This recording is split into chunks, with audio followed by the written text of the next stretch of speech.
And it actually got to a point when I started to come to 413 Fitness where I realized I'm going to die if I keep doing this. Lord, we just thank you for this meal. We thank you for your provision, your protection. We thank you, Father God, for Brad and Ashley's life. We thank you, Father God, for Carter. We ask that you bless his life as he grows up. We just pray, Father God, that as they walk through this journey, which is difficult, Lord, that you will just fill Brad with the wisdom and the resilience, Father God, to be a spiritual leader of his home. We thank you for this meal in Jesus' holy name. Amen. Hello and welcome to the Empty Your Bucket Nutrition Plan channel. And today I'm excited because I'm here with a good friend, someone who we just have so much in common. And we've been talking about having a conversation like this. And I'm excited because we finally made it happen. I'm here in his home. Brad, welcome to the show. Thank you, JT. Appreciate you having me. We've been talking about this for a long time. Yeah. You had this amazing transformation in where not only did you transform your body, but I think so many different aspects of your life. And I think the people watching on the other side are going to resonate so much with your story because it's a real story. It's a struggle that most people that have this particular struggle are sort of silent about it. They're not necessarily expressing it. Some people may be in the midst of some of the things that we're going to be talking about, and they don't even know it. So the idea with this interview is obviously we want to chop it up, but at the same time, I think that there's some important points, some things that need to be said because this is sort of the underdog story, right? With a great end to it, a victorious end to it. And I'm just excited to be here in your home. Thank you so much for inviting us. And well, man, let's jump into it. So we met. I remember this like if it were yesterday. I was still with the gyms in Tampa, Fit Method 413. And I remember this guy walking in, very confident, right? You had this sort of swagger to your walk, a couple pounds overweight. One or two, yeah. And I remember shaking your hand and saying, when was the last time you worked out? And you hadn't worked out in a while. You had been away from the gym for a while. I said, okay, well, take it easy. A couple minutes later, I see you just going. I had no intention of taking it easy. Full throttle. And you ended up on the floor. I think you even puked that day, right? Oh, yeah. And so, if I'm not mistaken, at that point, you were how many pounds overweight? Oh, man. Well, at that point, I was weighing 235 pounds. You were 235 at the 235. time. And you're 5'10". 5'10". 5'10", 235. And that wasn't always the case. You put this weight on. I mean, it was pretty quickly. By the time that I showed up to 413 Fitness, I had recently started a new job, and it was my first corporate healthcare job, and I really wanted to do a great job. And so at the time, I lived up in Wisconsin and did a lot of training up there. But while I was there, I was wanting to learn the business and do a great job. So, but I was being prescribed Adderall at that time. So I was taking Adderall, and I was staying up till 2-3 o'clock in the morning and learning the business, and was really successful right out of the gate with this company. But to keep my performance going, I was like, okay, this Adderall is really helping out, and so I, was taking it, and then I realized I started to take a little bit more, and then a little bit more, and to keep my work product and productivity up, but what I started realizing is I started to take, I'd take an Adderall pill at like 5 or 6 o'clock at night, and I'd work till 10 o'clock at night. Then you're still awake, and you're wired. I would start drinking to fall asleep, Wow. And it was even funny because there was a lot of business travel that was happening at that point as well. So I was traveling maybe 80% of the time, and eating out on the road. I mean, it was just nothing but fast food. And I had this ritual when I would fly back in, no matter what time of day it was.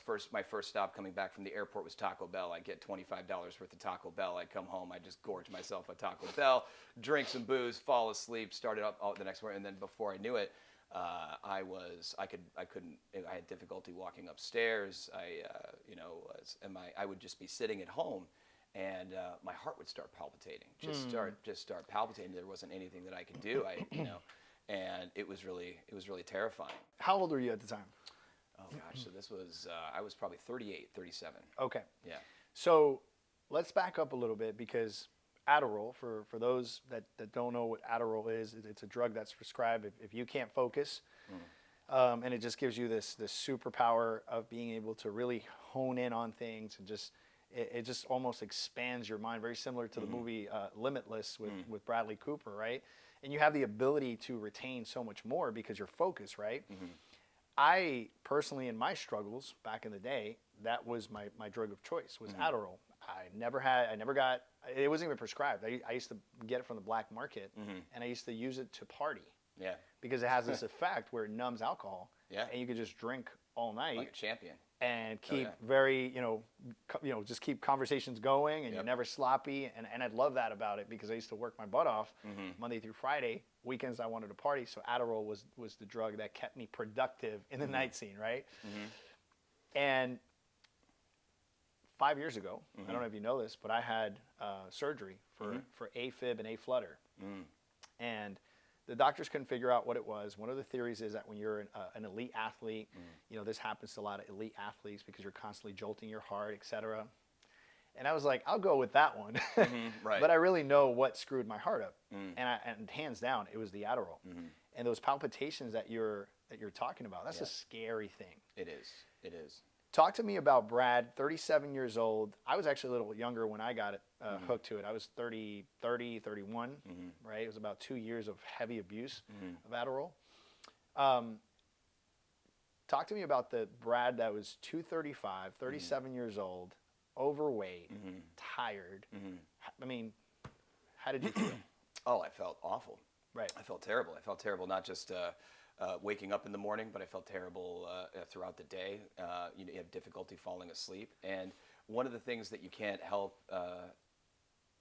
but you can't help but realize that you're doing this to yourself. Because you wake up in the morning, you get out of the shower, you look at yourself in the mirror. And I mean, I had cellulite on my chest. I had cellulite everywhere. It was like I couldn't believe the person that I was looking at in the mirror. Didn't you tell me like one of the girls you were dating at the time gave you cellulite cream? Bless her heart. Oh and for one of my Christmas presents, like in my little stocking stuffer was like the cellulite cream, and I was like, thanks, babe. And it was, but I used it, Right. And I just. But I not only just that really didn't recognize who I was, and even to your point, I was framing the Adderall usage as like, oh, this is my productivity thing, and that's true. But it also was totally a gateway to this is a prescription. Partying. It's not a drug. Right. I mean, but it is. I mean, like chemically speaking, it's it's the same thing as methamphetamine. 100%. And but the way we justified those, what I'm saying, because like in your mind, you're like, I'm not addicted to this. I have a prescription for it. I'm prescribed this. No, this is great. But what's interesting is, after a while, you could go back to your doctor and be like, you know what, it's wearing off earlier in the day. They're like, well, we'll just give you 10 more milligrams a day. Crazy, and then it's like an enabling. That your doctor becomes an enabler, and then there are no other questions. And it actually got to a point when I started to come to 413 Fitness where I realized I'm gonna die if I keep doing this. I told my provider, I told my doctor, I was like, listen. I'm taking Adderall way too much. I'm using it on the weekends. I'm using it, and I think that I'm, abusing it. And so I think we need to titrate myself off of this, start. And my provider was like, why don't you just finish up your prescription, and then we'll just discontinue it. And I was like, yeah. And which was in and of itself, it was horrible. So once that was discontinued, I probably spent 2 weeks on the couch. I couldn't get 100%. up. And yeah. Right, because at that point you have a dopamine set point that requires a certain level, and when you're no longer getting those drugs that secrete the dopamine, the epinephrine, all the things that keep you going, you almost get depressed. I mean, I don't know about you, but the emotional roller coasters, absolutely, which is nuts. I mean, oh, I remember laying in my couch just feeling miserable and taking the deep breaths. Did you start to do that a lot, where you were just like, because your heart was just doing funny things, and it was scary, and you're like, what's going on? And man, I remember those days, and man, those were dark days. Absolutely. And so you gain all this weight as a byproduct of, the lifestyle. Interestingly enough, I don't know about you, but for me, Adderall was an appetite suppressant. I would not get hungry while I was on Adderall, so I could go an entire day without eating, and just taking Adderall. And were you taking the 25 milligram ones? Or 10 milligrams. 10 milligrams. 10 So milligrams. I had a 25 milligram one, and I used to break them up. Yep. And so like I'd have this cadence all day that I knew it was like my happy spot. Yeah. It's so crazy. And, Yeah. And it was like I don't know about. I mean, I got to the point where I couldn't notice it anymore. But in the beginning, it was like, like you were just this whole different person. Yes. And your mind would just open up, and you were brilliant. And you love that part of it. Yeah. But then the downer, man, it was Yeah. just. Is that when you would start drinking? Major swings. Yeah, major swings. I mean, you feel amazing, and then you start to come down. And even like how you were talking about how Adderall and some of these drugs, they impact your personality. They 100%. impact your ability to emotionally regulate. So you'll have, highs where you're feeling fantastic, but then you'll have a feeling where you're not only just depressed but angry. Yeah. Like you're extremely short with people. Right. In ways that like you normally aren't. And so it definitely messed with that side of things. And then those cognitive sort of lapse of thoughts. I don't know if that ever started. That started to scare me because it was almost like I was halfway through a thought and I was like, what was I saying again? Right. Right. And if I wasn't, when I was on it, I was sharp. It was like, bam, bam, bam, bam. I can get all these ideas out. But when I wasn't on it, I started to get like these sort of pauses, sort of like when you start to lose reception on your phone. Right. I'm in the middle of a conversation and I was just blank out. And then you're just like, where was I? And you could never get back to your original conversation, which that was really, really scary. So, you have this job that you're trying to do well, you're trying to study, you're retaining more with the Adderall. Now you're looking to go to sleep, so you're looking for a downer. You use alcohol. What was the booze of? Usually like preference? vodka, wine, or whiskey. Wow. Yeah. Okay. But usually wine. Usually wine, because that makes you sleepy. Yeah. Yeah. Yeah. I mean, I was doing on the night scene. I was doing Adderall and I was doing Grey Goose and Red Bull. Oh yeah. So my heart was just Your like, heart's just like forget about you. Yeah. So then you would go to sleep. You'd get up and do it all over again. Man, Yeah. how long did you do that for? I did that for about 2 years. So in that span of 2 years, you gained all the weight.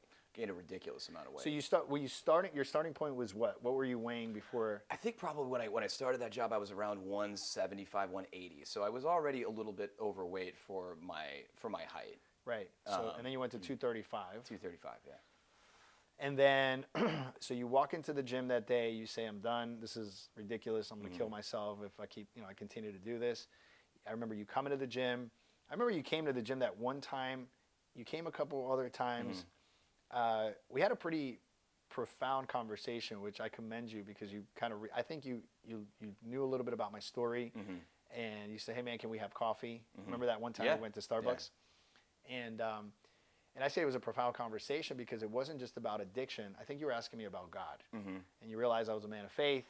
We discussed some things, and I remember that conversation so it's so vivid because I was looking at you, and it's like I was seeing myself, and I was trying. And I had already overcome the whole situation, so I was on the other side of it. I was trying to kind of give you some hope to say, "Hey, man, I've been there.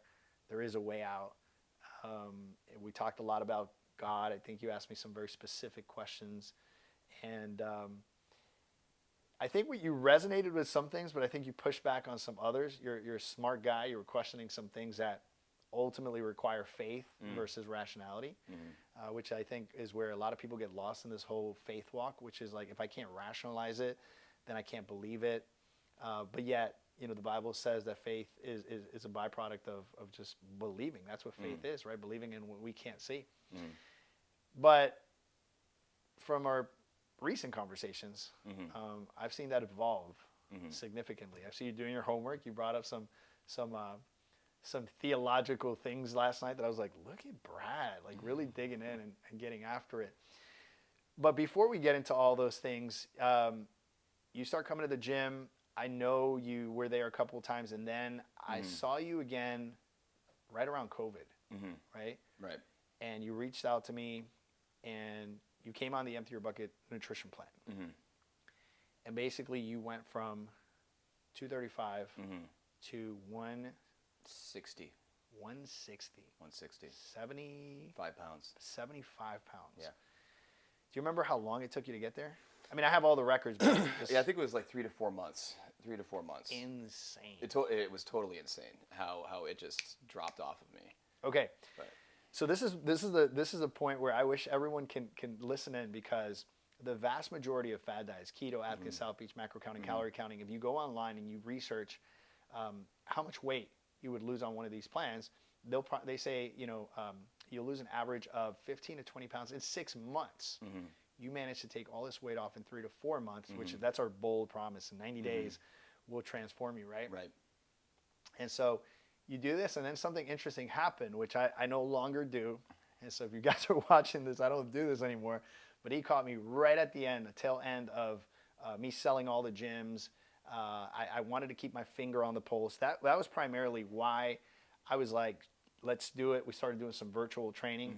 And the only reason I did that was because I wanted to keep my finger on the pulse, because I had already sold the gyms. And I was like, this is a way for me to still coach a little bit and be in the trenches. And so we used to meet twice a week? Twice a week. Yeah. Online. I used to kick your butt. Oh, yeah. I think you had dumbbells 5 through 50. Yep. Still do. And man, to see your after picture. Right. I mean, you look like you're ready to jump on a bodybuilding stage. And anyone would look at that picture and say, well, you need a membership to do that. Right. You emphasize that it was only dumbbells. Yeah, absolutely. This is my gym. This is the gym. Right next to the litter box. Crazy. Absolutely. I mean, that's the thing, is that I think people, we create our own barriers to entry when it comes to fitness. We'd be like, well, I need a membership to do this. I don't have time to go to these yoga classes. I've got a kid. I've got all of these other ancillary responsibilities.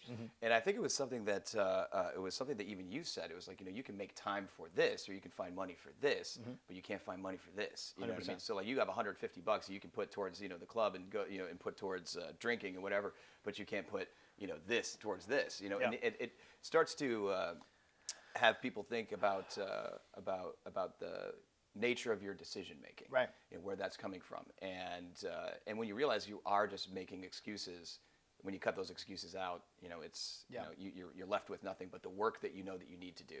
Yeah. And the thing about the empty your bucket program, I mean, and the workouts that we were doing in particular, they're the best workouts that I've ever done. Yeah, the idea behind the nutrition plan, which is fundamental. We talk about this, we always say tame your hunger, tame your life. And so we use that as a building block. And so you remember when you first came, you were like, let's train. And I'm like, no, let's not train yet. Right. Let's train your hunger cues first. Right. Let's create habits first. And then we can transition onto the easier things, the gym and all that stuff, because that's the easy part. So we use nutrition as a thermostat, right? The thermometer is sort of the workouts and all the easy things that most people tend to gravitate towards when they're trying to get in shape. So we dialed that in. You lost the weight. You started doing the workouts, which is also a hack. We have this hack for working out where it's like you don't have to go to the gym every day. Like, who has time for that? Right? That was developed here in South Tampa, not too far from here. With I was training all these physicians and attorneys, and they're like, I can't come here 6 days a week. Right. So what we did was we used muscle groups that worked in conjunction, which is what we would do with you. So it was, one day it was chest, shoulders, tris, core. Another day was legs, core. Another day it was back, bis, core. And with you, we were only training twice, so we would throw legs in one of those 2 days. Right. But we'd make it super functional. It was fun. We were going back and forth, but you and I can go deep. We're going deep in philosophy. It was like a counseling session / That's great, man. Let me kick your butt. And so you lost all the weight. You got super in shape. I see your after picture. You recently sent me one of your after pictures, and it was just like, holy moly! Like, literally, you look like you're ready to jump on a bodybuilding stage. But when you look at the body, when you look at the aesthetics, most people would go, "I like that dude. He was really successful." And yes, I see that as success to an extent. But what's also been really interesting is that I've seen you grow as a man. And what I mean by that is in your maturity, right? And when I say maturity, I say in your ability to own up to life. Right? You recently had a beautiful baby, Carter, Carter Phoenix. This kid is going to be a supermodel. I'm saying it now because I was the first one to say it. And, you know, you and Ashley went through some bumpy roads, right, in your relationship, and you've mended that. You've taken ownership, which I'm very proud of you for that, because that's what every man is supposed to do. We've had some conversations about relationships, how, you know, that whole saying, happily ever after is the biggest lie ever. And I always tell men, if you're getting married to be happy, good luck with that, right? Because marriage is supposed to complete us, which is a interesting thought. Sure. That friction is very intentional. It's providential, I believe, as a man of faith, meaning that God sets in place that friction because there are things in you and in her that need to be worked out, and they're only worked out in adversity. Oh, absolutely. There's a verse I love. I don't know if you've ever heard it, in the book of James. James is the brother of Jesus. And he starts off in chapter 1, and he says, consider it all joy when you encounter adversity and friction of all kinds, knowing that you're growing in steadfastness. The word steadfastness means maturity, meaning that we only grow in friction. And so relationships naturally create friction. Two worlds come and they clash. Sure. Right? So you experience that clash. A lot of crazy things happen in the interim. And then recently we reconnected. I said, hey, man, I want to come out and finally do this interview. And you said, we met at this amazing restaurant yesterday. You said, Ashley might be coming. And when I heard that, I said, wait a second. You guys, you know, you're together. And you're like, yes. I was like, man, that's exciting. So you've grown from that friction. You continue to grow. That's a never-ending process, right? Do you think that getting in shape, and this is a theory I hold, that when you are actually in shape, you have the ability to think higher thoughts? That well, a couple of things. At first, I think that's true. I mean, that you develop a sense of clarity, awareness, you know, or where you have when you are out of shape, and certainly if you're you know, struggling with addictions or substances and things like that, you naturally have a cloudy. Your brain is cloudier. You know, and while, you know, the drug you may take may clear, pave the snow in your mind, and that only is temporary. You know. And I think one of the things you brought up that I think is really, really interesting is the idea. What I would say essentially, you're talking about maturity, but also accountability, you know, and awareness, and that I think is such an integral part of any kind of success is ownership. Rather, you know, you're talking about ownership. So owning the fact that, like, listen, when I came to you, I was like, listen, I own the fact that I'm overweight, I'm gross, I'm addicted to all these things, but I also, like, know that I am the only one that can change this. Yeah. And by following the program and being dedicated, being disciplined, committing to it, and actually knowing what commitment is, if you actually do commit to something. I love this phrase. You know, it's might have to edit this out, but it's 100% it's a cinch, 99% it's a bitch. Yeah. You know, it's like if you are not committed 100% to what you're doing, you're not going to get everything out of it. And if you also realize that, and you're accountable and you own the process, then you know that all of your progress is made because of your commitment, but all of the setbacks that you experience are also because of your lack of commitment. Yeah. And if you're honest with yourself, but you also give yourself grace, because you know you're not going to be motivated to do the hard work every day. You know, in fact, you're going to be motivated maybe 3% of the time to do the hard work every day. You know, the discipline comes where, like, you don't want to do the thing, but you know you got to do the thing, and you do the thing. That's the definition of discipline. And when you do the thing, I mean, the world just opens up for you. 100%. You said a lot of great things there, man. So, you know, I love the fact that you said, yes, you have to own it, but at the same time, you have to have grace. Because that's such an important balance. Right. Because hustle culture tells you otherwise. Right. Hustle culture says if you don't wake up every day, if you don't wake up at 5 a.m. and cold plunge and drink your bulletproof coffee and and do your meditation and, like, all these things, like, you're a failure. Right. And it's like, no, you're gonna have some days where you're gonna execute. Some days you're just gonna fall back on not doing things, but then you wake up and you do it the next day. And that's one of the things that I see with you, is that you are you're kind of an 80-20 type of guy, which we subscribe to yeah. inside of the Empty Your Bucket plan, where it's like, hey, I'm going to have this structure, but I'm also going to live life. You know, I'm also going to enjoy food with healthy parameters. I'm going to go out. I'm going to enjoy myself, but I'm going to do it with some healthy parameters in a healthy way, which is great. You also said that definition of discipline, which is my definition. It's like doing the hard thing when you don't want to do it, right? That's the definition of discipline. And then you talked about ownership, which, you know, I talk to people all the time about this, and it's like, number one, you have to own up to your dependencies. If you don't recognize you have a dependency to something, you have a crutch, you have an idol. Right. I mean, what are you going to like? You can't shoot at a target that's non-existent. So you recognize it, you take ownership, and then in that ownership, you talked about what we call interest versus commitment. Being interested is doing the convenient stuff. Being committed is doing whatever it needs to be done in order to make things happen. And that is what's required. Right. With grace. So I think that was beautifully said. You put it right. Like, you have to have that grace. You have to have the discipline. And you have to ultimately practice an 80-20. Right. And what's also, I think, really, really important about that is the idea of of just always doing your best. You know, because your best is going to vary day to day, and that's where the grace comes in. Because when you have these really hardcore diets or these hardcore, disciplined things, that it's like if you don't, all or nothing. It's all or nothing. But and it's also baked into it. If you don't do this thing on this day, you failed. You're a bad person.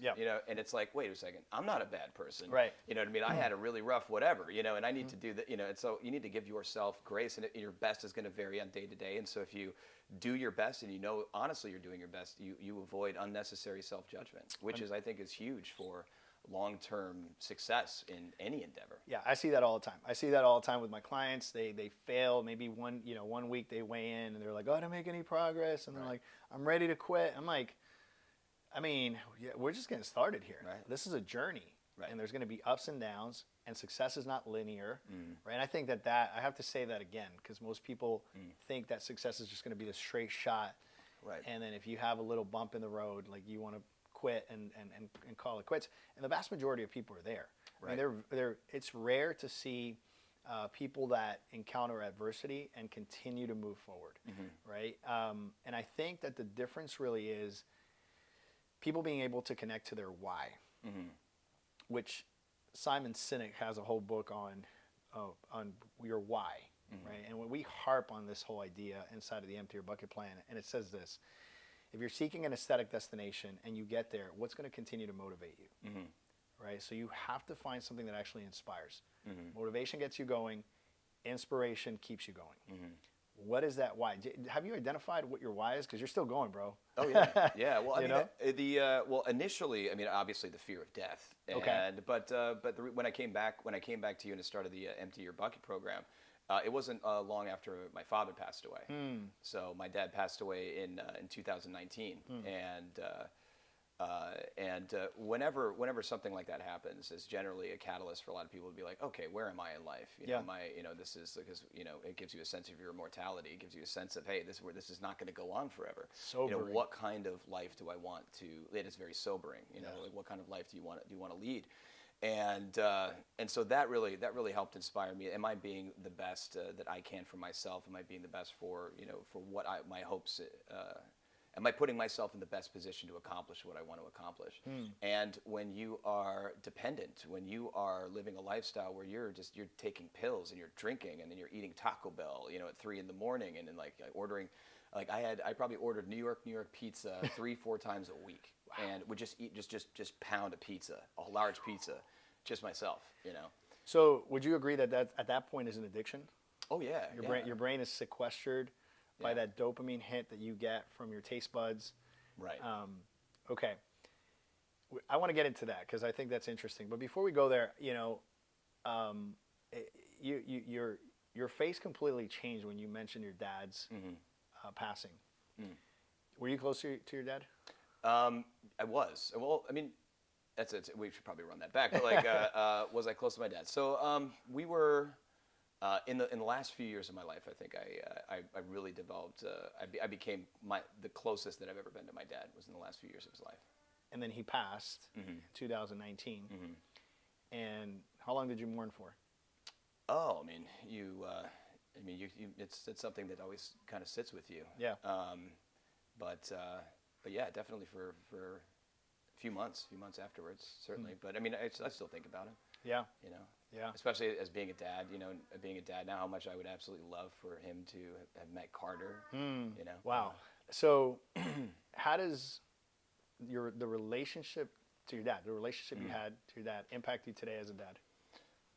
One of the things about being a dad that I realized is how good of a dad my dad actually was when I was younger. And some of the things that I hope to accomplish with my son, some of the things that I hope to teach him, the way that I hope to be involved in his life. My dad was involved in my life. But one of the interesting things that you don't have awareness of until you're older is that when you're a kid, no matter what happens to you as a kid, you're just experiencing life because you don't know any better, any different. It's like, this is just life. So if parents are angry or parents are, a certain way, you just don't know any better. You have no alternative frame of reference. Similarly, if you grow up, let's say, in an affluent neighborhood versus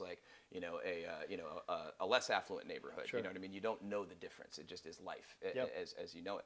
And, so in retrospect, I have an incredible amount of love and respect for the way that my dad was when we were younger. And so that's how I intend to be with my son, is to be involved. One of the things we don't have screen time in the house. That's good. My dad was the kind of guy where we got a Nintendo when we were little kids. We'd play it for 20, 30 minutes, and then you hear his loafers coming down the hall. I was like, my dad was a big guy, and my brother and I just look at each other, and and then he would just like walk in the room, turn off the TV, and be like, "Go outside." Yeah. And that was it. And it was like it seemed like but like that like being that way, and knowing what ultimately is best for us. Yeah. Because of his experience, because of, that's the kind of dad I want to be. That's good. That's good. So, you went into sort of some dependencies.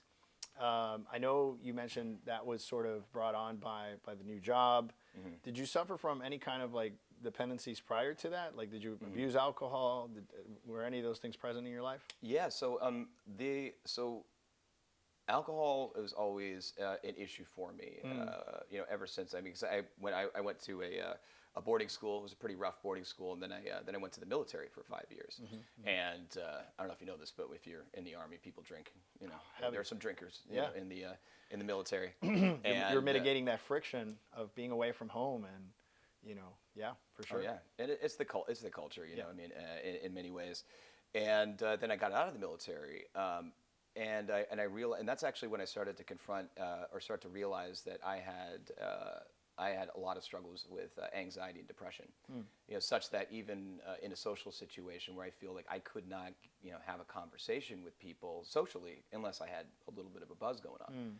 Because of the anxiety, because of the self-judgment, because like my brain just could not turn off. And so at a very early age is when I started to get into therapy, and I've always been one to read about self-help and and introspection and philosophy and things like that, and how can I apply these things to my life with the knowledge that I am fully in control of my life and what happens to me, even the bad things that happen to me. It's like I'm not a victim. I'm making choices, and these choices are leading towards a certain end. And so that's always been. So those dependencies, and here's where I'm going with it, and I'm asking the question because I know where my dependencies creeped up at, basically 27 is when I started to get a little crazy. Successful for a little bit in soccer, got to travel the world, do the whole thing, got dropped off. Literally, my career ended at the age of 24. Crazy. But soccer protected me for 24 years. When soccer went away, I no longer had a way to have a sense of I wasn't identifying with a group, with something that brought so much pride as soccer. And then I went into to entrepreneurship, and I had some success there. And then, but I was always trying to fill the hole. Initially, it was soccer. Then it was like, let me go be as successful as I can, because I grew up in a very materialistic environment where I was told, you are whatever you have in your pocket. It's hard for a kid to hear, right? Especially from a female mom. These are things my mom was conditioning me to believe. So I went out into the world to chase the world hard, and be successful and do all those things. And then I did all those things. Here I am at 27, a couple of rental properties, living on Bayshore, 2 European cars. I thought I had arrived. And Sundays was the most difficult day of the week for me because I didn't have my entourage with me. I was alone with my thoughts, and I was like, I'm empty. Right. I'm so empty. And I remember crying. I used to cry like crazy. I used to lock myself in my condo and just cry. And it took me years, even after I recovered from all my stuff, to learn that a lot of that hole that I was trying to fill was really, really the lack of parenting that I had, right? I literally grew up by myself. I met my dad when I was 14. He was a third-generation mafia boss, right? Crazy man, crazy part of the history of Colombia. My mom was responsible but absent emotionally, right? She was being the man and the woman of the house. Right. And man, that drove me after soccer to alcohol, to drugs, to chase women, to chase money, right? To try to fill the hole. Do you identify with that a little bit, or with maybe like some of that friction you had with your dad and maybe expectations that were unmet? Right. Yeah. Yeah. Absolutely. Where, with both my parents, really, where there was this expectation of a certain amount of achievement, and so I always felt that I always had to achieve a certain level of success, or always chase after something to achieve something, and then that's going to somehow, bring me the fulfillment that I'm looking for in life. And I appreciate that, because it provides you, it drives you. Sure. It drives you. But it isn't what fulfills you at the end of the day. Yeah, no, I love these books that say you should squash your ego. I'm like, you're going to be like a neutered dog. Yeah. Right? Because the minute you take away these things that you just have to have healthy ways to chase these things. I still chase goals, but that's not my ultimate destination, right? Like my identity is in Christ and in Christ alone, right? Nothing else defines me except that. It took me a very long time to not only come to a cognitive understanding of that, but more importantly, a heartfelt understanding of that. Because I can speak my faith all I want, but until I actually believe in my heart of hearts, I can't live that stuff out. And so that's what filled the hole for me, right? And now I have 2 little ones. I'm trying to share with them as much as I can, because I'm trying to help them avoid all the pitfalls that I fell into. I think it's one of my mentors says that regardless of how hard we try, we mess up our kids anyway. I'm trying to minimize that as much as possible. Sure. And I think something you said is interesting, and it made me think of, when you met your dad and you realized that he was really a good dad. What that says is that you had some expectations and some ideals of what you thought your dad should be, but then you recognize he's just a man.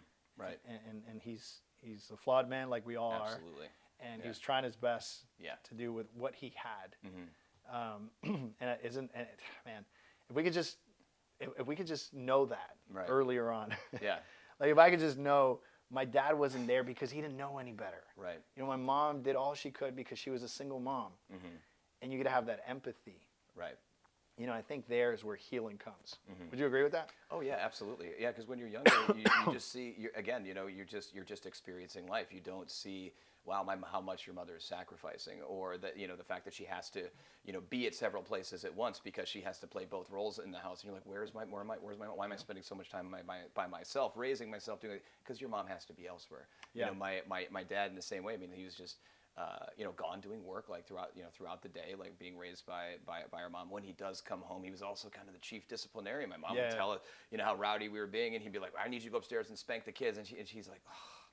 So I don't want to. I just got home. I don't want to go do, and so that and it's interesting, because like he would be that guy, he'd be that guy, and he didn't want to do that. But when you're a little kid, you just remember your dad getting home, you're in trouble, and it's like, oh no, but you didn't realize he's like, no, I don't want to do this. You're right. Like I don't, do I have to, Right. And it's interesting, that with everybody really, everybody's human at the end of the day. Everybody struggles at the end of the day. And one of the things I really like is, I think in today's day and age that we have, as a culture, evolved in a way where we have men and women, adults, who are absolutely willing to have the conversations and say, listen, am I looking at this the right way? I am imperfect. Yeah. You know, I need therapy. I need help. Coming from a generation of people where it's like, I'm right 100% of the time. It's my way or the highway. Yep. And this is just this is how life is. I'm incapable of, of introspection, let alone, or apologies, or, this is, and so I'm glad that society has evolved in such a way. And I think that our children are going to be the beneficiaries of that For sure. awareness as well. For sure. You've kept the weight off. Yeah. It's basically become a lifestyle. Do you exert any energy to keep the weight off? So, I mean, sometimes. I mean, it's interesting. We talked about this not too long ago. I did a 75 hard. That's right. 75 hards, yeah. I got jealous there for a second because I was like, did you just go on another plan? But you told me basically you follow the parameters, but 75 hard says that you can use any diet you want. You use the empty your bucket plan. I did the empty your bucket, the phase 2 and phase 3 of empty your bucket. And that was, of course, it was crucial. It was an important thing. But what I wanted to say about that is what I thought was so successful about how I've been able to keep the weight off for so long is that one of the key features of the Empty Your Bucket program is that you're not, it's not a diet in the strictest sense where a diet is just like a hardcore workout program. You are denying yourself something. It's like you need to stop doing this. And your brain's like, okay, I'm going to stop doing this. But your brain still wants that thing. Yep. Your brain still really wants it and needs it. With the Empty Your Bucket, it's like, okay, instead of doing milk, we're going to just change it. And we're going to do, non-dairy creamers and things like that. So you can still eat what you want to eat. You just replace it with something else instead of sugar-full, sugar-free. Let me speak to that because that's good. That's good that you noticed that.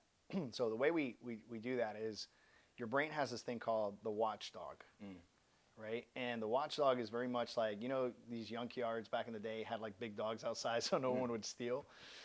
Your brain has that as well. and the watchdog of the brain is pushing back on anything that is difficult because your brain there ultimately is there to preserve you. And anything that seems uncomfortable, your brain will push back on. So instead of us saying, don't do this, don't do that, what we're actually saying is, well, okay, you want this. Here's something that tastes similar to it. Right. Right? You can't be perfect. You have to be perfect all the time. No. Just be good 80% of the time, right? Give yourself a 20% break, right? And I think allowing your disciplined muscle to rest is also a fundamental piece in sustainability. I would say, I've seen you throughout the years. I've seen you grow. It's been a process like it always is. I've seen you inspire other people. We have this conversation we've had about you going outside after your workouts, shirtless, right? And I remember because we used to finish our workouts, and you would always end with the phone in your hand, walking out and going for a slow burn. You said in the process of doing those, some of your neighbors saw you doing slow burn and you actually inspired them to get on their own journey. Yeah. Can you speak to that? Yeah, I'd walk around and people I'd see like neighbors would like come off their lawns and they'd walk up to me like you look fantastic. Like, what are you doing? And a couple of them in particular because they'd see me when I started, and so I'd still walk around probably not for the best, but I'd still walk around, outside with my shirt off. But I probably didn't have any business doing that. But then people started to see like, wow, like, whoa, like what is happening with you? Like, wow, dude, you look amazing. Yeah. People ask me so how old are you? And I'm like, I'm 43. They're like, no, you're not. Like, no, really? And it's wild. It's wild to get that kind of feedback from people. And then I started to notice more and more people walking around outside. I can't totally attribute that to myself, you know what I mean? But I noticed that when I started my journey and I was doing a lot of workouts and slow burns and stuff outside, there was nobody outside. Then after a while, especially as I really remained consistent with it, I started to see more people out there walking, more people, and not running, but like more people out there like walking fast, because I'd walk out, I'd tell people about slow burns and how those work, and why I feel that that's the best thing that you could do. For people are like, if I have to look like you have to be in the gym 6 days a week, I've got to be doing cardio all day. I was like, dude, I work out with weights twice a week. I do slow burns twice a week, and I just watch most of what I eat. And they're like, what? And it's like, it really is that simple. So he would, walk all around the neighborhood without his shirt on. He'd be strutting around. And it's my fiance lives across the street, and I live 5-6 blocks that way. So I'd be back and forth, quite a bit in the car. So we would see Brad on his walkabouts all around the neighborhood, and his hair flowing and his skin glistening in the sun, and he'd just be strutting around. And I thought it was pure pomp and circumstance. I didn't realize that there was an actual point to this. Yeah. I do believe, people are watching, and I do believe that we impact people through our actions, right? We're communal learners. We learn from each other. Oh, yeah. If one of my buddies who's in the military would say that the way riots start is when one person will show up to a plaza and start screaming, and then another guy will join him, and next thing you know, you have a mob of people. And it starts because we're communal learners. We're very conditioned to follow.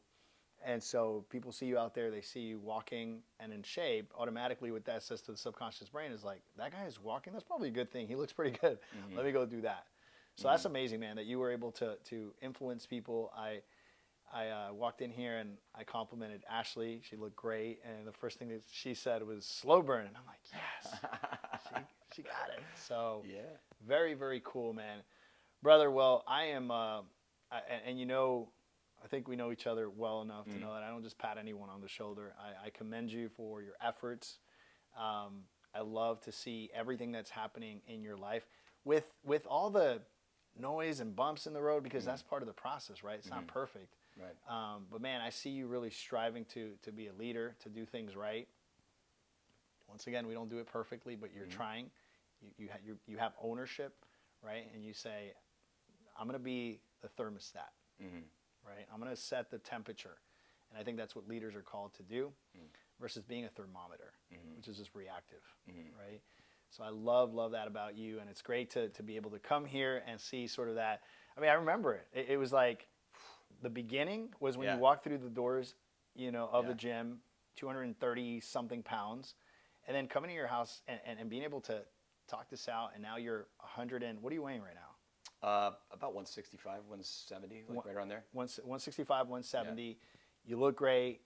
You look healthy. You don't look 43, which is really, really cool. People have these expectations that if you're 40-something, then you should have a gut and you should be sick and be on all these medications. Like nonsense. Right? So, man, love you, bro. I love everything that's happening in your life.